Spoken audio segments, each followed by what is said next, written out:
Hey everyone, Flo from Outtakes here, and today we're going to talk about how we made my latest documentary, The 90-Year-Old Cyclist. Vas-y. On fait la même chose où t'étais tout à l'heure, juste après. Ouais. So in this BTS video, I'm going to talk about how this project happened, the way we filmed it, the gear that we used, and I'm also going to talk about the post-production phase, as well as the challenges that we faced during production. And by the way, thank you so much for the positive feedback on this video, it really means a lot, especially for this project. So this is the first of two videos that will accompany the documentary, and this one will focus on the behind the scenes, and the other one will be a cinematography breakdown of the main scenes and sequences. As always, before I start, don't forget to subscribe to some more videos like this one, and let's get into it. And also stick around until the end of the video for some bloopers and funny moments.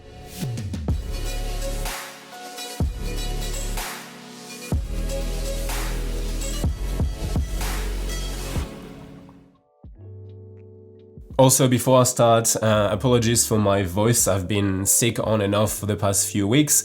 If you've got a toddler in daycare, then you know what I'm talking about. So 10 years ago, I made a short documentary about my grandfather who was 80 at the time and still cycling. And the video got really well received. It even got staff picked by Vimeo. And I think the video now has more than 250,000 views. Some of you might remember it, otherwise feel free to watch it after this video. It was my first proper short documentary, but of course it was made with limited experience, budget, gear and time. But the response that it got gave me the confidence that I could actually tell stories and make filmmaking a bigger part of my life. Fast forward 10 years and fortunately my grandfather is still alive and very much cycling, almost as much as before. So I wanted to revisit this idea and create a new documentary for his 90th that could also be my gift to him. I thought this would be very special and unique and of interest of many people, as it's not every day that you see a 90-year-old cycling thousands of kilometers per year. The idea was of course not to recreate an exact copy of the original, but to create a bigger documentary with a bigger crew and have a different angle and also a stronger visual style, which I think we achieved. For this one I also wanted to include family and friends and to give them the opportunity to express how they felt about my grandfather. So in the end, I consider this to be both a tribute and a portrait of his personality through cycling. So this is probably my most personal and most important project to date. The first reason is that I'm very close to the subject, and the second reason is that I was actually directing instead of actually covering every single aspect of a documentary like I'm used to. From the get-go, when I started thinking about it last year, I knew that I wouldn't be able to achieve what I had in mind on my own. So it was a great collaborative experience to be able to bring in two talented friends and filmmakers, Alex and Clement, on this project. And not only made the project look so much better, but we also had fun making it, and I feel very privileged that I was able to involve people that I admire for their work, but also love to hang out with as well. I really wanted to do this the proper way, with the proper gear, the proper time allocated, so I reached out to get a little help. This documentary would have not been possible without the amazing support from Artlist and Film Convert, and it would have not looked as good without the support from DZO and Nanlite. There are several reasons that made me want to do this documentary. First of all, I love to tell stories and this one is really close to my heart. And it's also a great opportunity to collaborate with friends and create a piece that we can all use for our portfolio. Plus it's a nice portrait of my grandfather that he and our family can keep for years to come. As I just mentioned before, I couldn't do this on my own, so I brought in two filmmaker friends on this project. The first one is Alex. I have known Alex for nearly 10 years and we have worked on several projects together, both documentary and commercial. He's a very talented DP that has a ton of experience having worked on a lot of short form content as well as feature films. And is also very much used to working on bigger sets with bigger crews, especially when compared to me. So from day one I knew that I wanted him involved and act as a lead DP, especially for the interview and the indoor scenes involving lights. By the way, he's just started his YouTube channel where he talks all things filmmaking, including how to shoot film, so feel free to check him out and I'll leave a link below. And we always had similar tastes when it comes to visuals and content in general, but also enough of a difference to both bring something to the table. So Alex was the lead DP as I just mentioned, and I was usually operating the camera. That's how we worked for most of the scenes outside of the car shots. And Alex also happened to be the stills photographer, not only for BTS, but also for general photography as well. And the second filmmaker is Clement, which you might have seen in my videos already. He's a super talented drone pilot, he's based in the French Alps, and he also is a very talented DP and he has a lot of experience when it comes to outdoor content. The main reason that I wanted him to be involved was for his drone skills. When I first made the documentary 10 years ago, I didn't have a drone. I shot it with just one lens and one DSLR. Drones can give a completely new perspective and really help in the edit and variety of shots, and I think for cycling documentaries they're very, very useful. The second reason I wanted Clement to be involved is that we have been shooting together for a while now, and we always talked about doing more motor stuff, so like cars, bikes, etc. So this was a great opportunity to see what we could do together. And Clement's role as well was to take BTS videos when he could, as well as act as a grip and second AC depending on the scene. So make sure to check him out as well, and like I said, I'll leave a link to both their socials in the description below. And as for me, I was directing as well as editing the whole project. I also had to make sure to keep an eye on the whole story, the whole project, and also be there for my grandfather because he's 90 and he doesn't speak English, so I was there to translate between the crew and him. On refait la même chose où t'étais tout à l'heure, juste après. Ouais. Tu me fais signe au moment de démarrer. Alex only speaks English, but Clement fortunately is dual, so he speaks both French and English, and that was a huge plus for us. As a crew, we were speaking English because we're used to it, but I also had to be there to make my grandfather feel included, you know, when you have conversation in English with like specific terms, to make sure that I was kind of like filtering that to him so he knew what was going on. Doing documentaries is already like complicated, but when you add like a different language, that element, it really is an extra complication, an extra challenge, especially with older people, but it went very well. Originally, I planned to shoot this over 3 days, but we ended up shooting for 5, and one of the reasons for that is because we were able to, first of all, we had the time, we had nothing after that booked, but also because we were staying at my grandparents' house, it didn't impact the budget, or at least not a lot. So we were there, we didn't have to pay for accommodation, we had food as well, so that meant that we had a little extra time to think of the shots and to shoot extra scenes. So in terms of locations, we spent most of the time shooting in and around the house, but we also had a lot of exterior shots, as you saw, and these were done in 3 to 4 locations, about 20 minutes from the house. And finally, this was shot in July in the south of France, near Toulouse. And now let's talk about the gear that we used, but before that, here's a quick word about today's sponsor, Artlist. So I've been working with Artlist for several years now, and this documentary would have not been possible without their support. If you don't know what Artlist is, it's a platform that I use for all my music and SFX, not only for my documentary work, but also for my travel and YouTube content. For this documentary, I used 11 different tracks that range from ambient to drama to lively tunes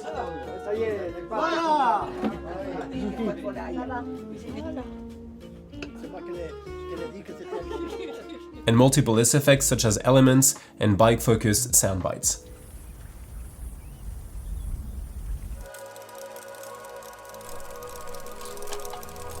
This is the most I've ever used for a single project, as I needed a wide variety of musics and sounds, and I managed to find everything that I needed, and pretty quickly too. And I created a collection that had more than 40 tracks in it. Artlist is super easy to use no matter the kind of music you're looking for, and you can search in the same way for SFX.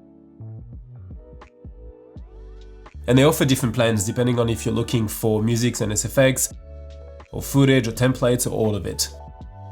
If you're interested, be sure to check out the link in the description to get an extra 2 months when you subscribe to Artlist for the yearly plan. And until the end of the year, you also get 10% off the Max Pro plan in addition to the free extra 2 months that you get through my link. So we shot this on a Blackmagic Pocket Cinema Camera 6K and 6K Pro. So having 2 cameras was great for the interview scenes, for example, but also for when we were short on time and we were able to use 2 cameras at the same time that I knew would be easily matched. And in terms of lenses, we used the DZO Vespid Retro Primes. So at the start, I intended to use the DZO Picto Zooms, and we did use them in certain scenes, but after a few talks with Alex in a pre-production phase, we decided to shoot this on primes. We really wanted to put everything on our side to create the best images possible. So I asked DZO if they could lend us a few primes alongside the zooms for this shoot, and they were super nice, and they lent us 6 Vespid Retros. I think the documentary would have not looked as good and unique if it wasn't for those lenses, so I'm really super grateful that they were able to help us out. So we had the 25, 35, 50, 75, 100 and 125, and we used pretty much all of them every single day. Filming with primes made it more complicated and more time consuming, but it was worth it in my opinion. Got it. Got it. Then we have the lights. As you know, I do own a small lighting kit, but it wasn't enough to create what I had in mind. So I had heard great things about Nanlite from a few filmmaker friends, so I decided to reach out, tell them about the project, and again, they were super nice, super keen on this project, and very happy to help us with the kit. We used the lights for all the interview scenes, of course, but also for quite a few scenes indoors. So the kit consisted of the Forza 300B Mark II with a softbox, which is what we used as our main light for the interview scenes, but we also used two PavoTubes 15C that were very handy and very practical. Again, Alex and I will discuss this more in depth in a cinematography breakdown. And when it comes to drones, Clement brought his DJI Inspire 2 as well as a Mavic 3. Some of the other important items that we had was the Easy Rig, a neg for Matthews, a small HD monitor. We also had a Nisi matte and Nisi R&D filters. And for the car shots, we used the DJI Ronin RS3 Pro with the DJI handle from the expansion base kit. And I've linked everything below if you want to know exactly everything that we've used. I briefly want to touch on pre-production because I think it is a crucial aspect of any filmmaking project. So this was done over the phone or emails or WhatsApp between the three of us over the few weeks that preceded the shoot. The more you prep, the more you can save time during production, the more it allows you to create the best piece you can. And it was also important for me and for them to communicate my ideas about this project and what I had in mind. So for example, I sent screenshots and frame grabs for reference in terms of the look that I wanted. I also sent a list of questions for the interview, and also a list of scenes and specific shots that I knew I needed for this documentary to work. And also photos of the different locations, including the house that we were about to shoot in. So now let's talk about the production. So even though this was a documentary piece, we wanted to have as much control as possible in order to create the best images that we could. So after a 6-hour drive from the French Alps, the first afternoon was spent as a recce to show Alex and Clement the house as well as a few locations around, and also for Alex and Clement to get to know each other because that was the first time that they met. So the first full day was spent mainly doing the interviews, so we were able to gauge what we had in terms of audio and story. The interview lasted for 3 hours, so safe to say we got a lot. Alex was in charge of the setup, with Clement assisting him.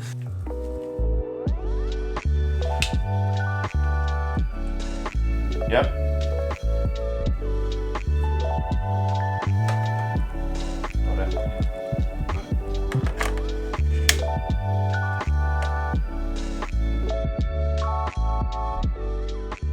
And I was there with my grandfather explaining him like the outline of the interview, what we were about to discuss. I had prepared a list of questions as well that I had sent to Clement and Alex, and they were both able to also add their own input if there's something that they thought could enhance the story of the documentary.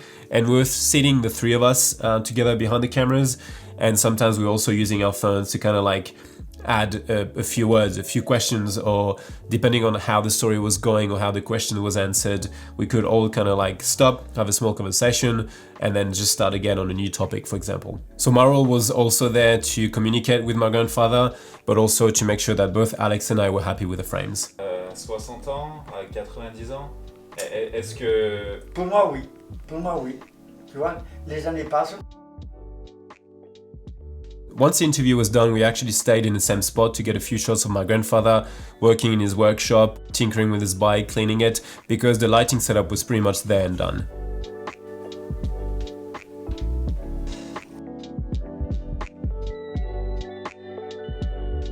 As I said before, Alex and I will discuss this in depth in a cinematography breakdown, and Alex will explain his thinking and the setup that we use in each of the main sequences. The second day we focused on drone shots in the morning with the Inspire 2, and we also shot some solo riding sequences during the day. The third day was spent mainly shooting at home.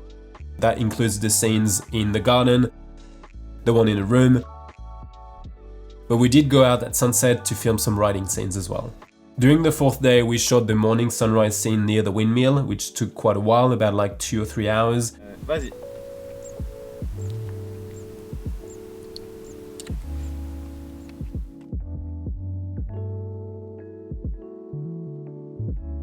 And then later on, we also shot a few quick solo riding scenes again.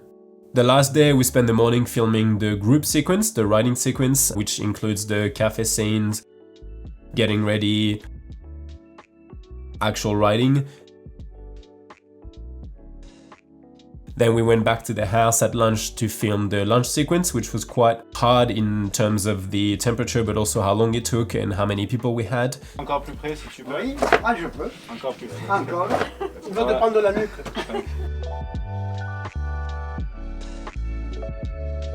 And the last scene of the day, which is the last scene of the whole shoot, was my grandfather and his friend looking over photos. Tu vas la prendre. Je vais attendre. Après tu la tiens, vous en parlez, et puis quand vous en parlez, tu la donnes à Ernest aussi.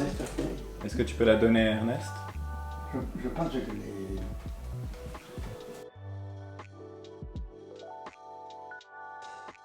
Across the 5 days, we tried to get as much variety in terms of shots and locations that we could, but sometimes we also spent a long time getting the right frames, the one that we actually knew we wanted and needed.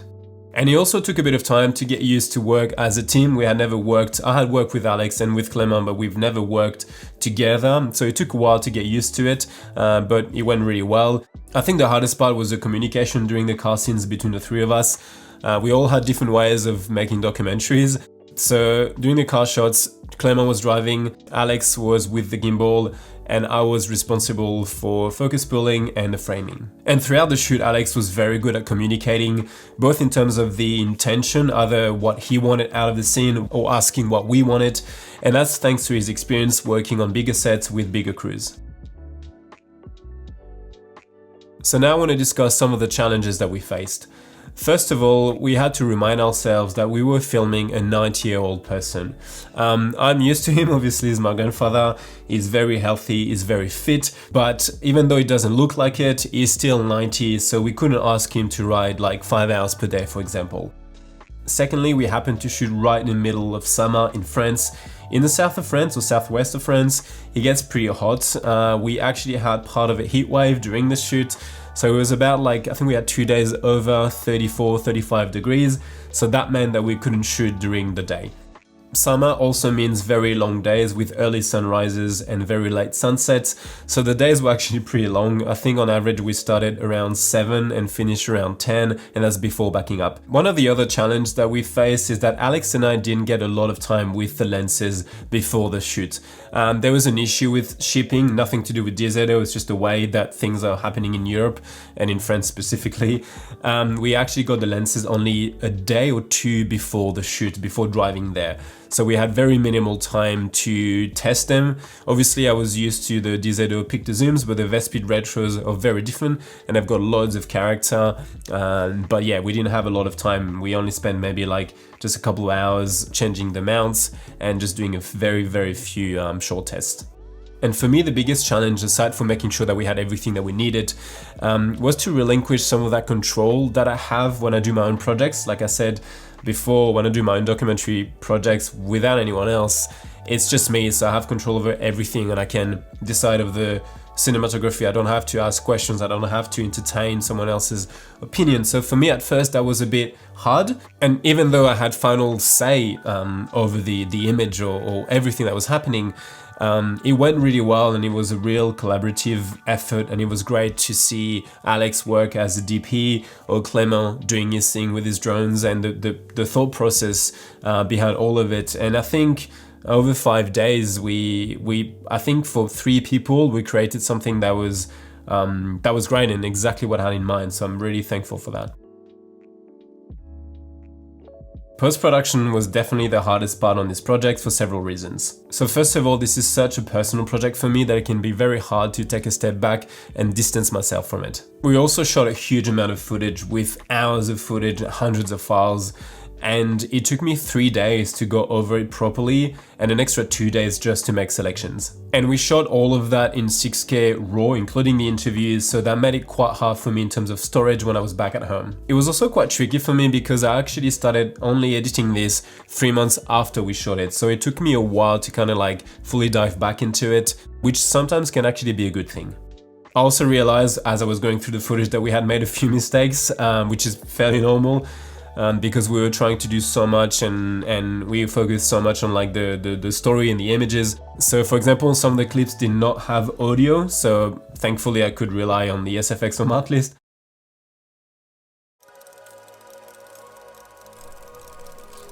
We also had a depth pixel on the 6K camera throughout the entire shoot.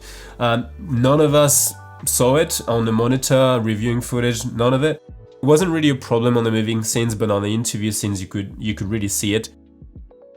Thankfully, DaVinci Resolve actually has a neat feature called Depth Pixel Fixer, I think. It worked really well, but I still had to process all those files again for the interview. Didn't take long, but it was an extra step again. One aspect as well that I found very challenging in the editing process was to find the right balance between the cycling element, the fact that we are dealing with an old person, the fact that he's my grandfather, and also the family aspect of things. I don't consider myself a great editor, but this was too personal, way too personal for me to give it to someone else to edit. Another challenge I faced during the editing process was the pressure of short content. These days, people have less and less patience, especially when it comes to social media and video content. So some people on YouTube, for example, are okay watching a vlogger drink coffee and talk about random things for 20 minutes, but find it hard to actually watch a documentary for more than 5. But I have been on YouTube full-time for 5 years now, so I'm very much aware of that, and thankfully not everyone is like that. So for this one, for example, I went from 3 hours of interview to 1 hour to 30 minutes to 15 minutes, which is roughly what I've used in the final product. And when I was editing, I reached a point when I hit the 20 or 22 minute mark, and I was like, okay, this feels right, it's got everything in it. If I start taking anything more out, it will damage the story. At first, I thought that this doco would be only 10 to 12 minutes, like the surf documentary I made a few years ago, but this was so much more in depth, there was so much more to it, and honestly, I think it could have been an hour if I wanted to. I feel the way it is now, and let me know if you think different, but I think there's a good mix of the cycling element, a person's life story, as well as the family aspect of things. When I do videos like this, I like to share my general feeling about the shoot and what I would do differently if I had to do it again. The first and most important thing for me is that my grandfather and his family, my family, loved the documentary. It was quite actually an emotional moment when I showed them the first cut a few weeks ago, and that means everything to me because the reason that I made this was for him.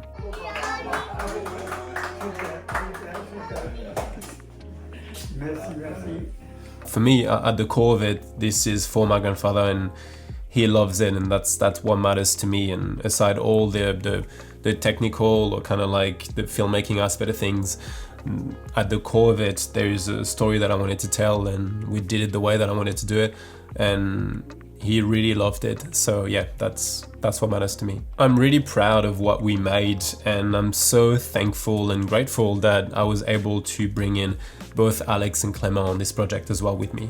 And obviously it's not perfect. If I had to do it again, I would definitely shoot less. I think for documentary work, it's a good thing to have loads of footage, lots of variety, angles, coverage, but sometimes it can also be a problem or an issue, a challenge, especially in the editing process. Apart from this, I don't really have anything else that I would do different. I wanted to make a bigger, better version of the original one that I did 10 years ago, and I think we did that.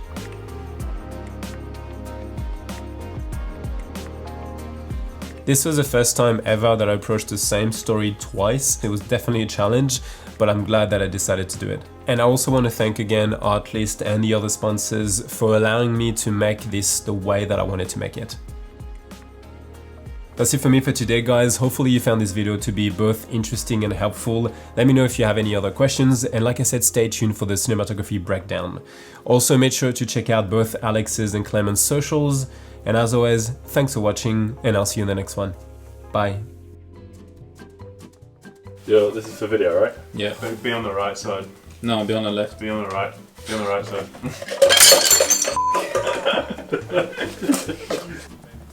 Am I in frame, boy? No. Am I? No, you're right. Sweet. It's a really slow shot otherwise. Probably shouldn't have said that on camera. Hey Flo. Do you want to do invisible Mike and soft plushie to plushie What the f*** is that plushie? See a camera in your face and it's like, wow. I'm not a YouTuber. Yeah, I know. How does he do it? Which is the 50. I'm just gonna get a bit closer, and the light is looking real nice right now. Which is just cutting the amount of green spill that we had as an ambient middle ground fill, and no end. Speed and action.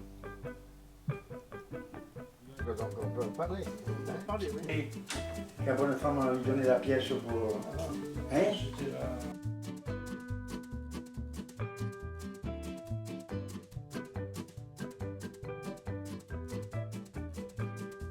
Also, feel free to check out my 2 ebooks, Freelance Documentary Filmmaking and Travel Cinematography, where you can find a streamlined but comprehensive overview from pre-production all the way to marketing, built on years of my own experience shooting short documentaries and travel videos around the world. And if you are interested, I'm also doing filmmaking mentoring sessions when you can ask me anything about a wide variety of topics.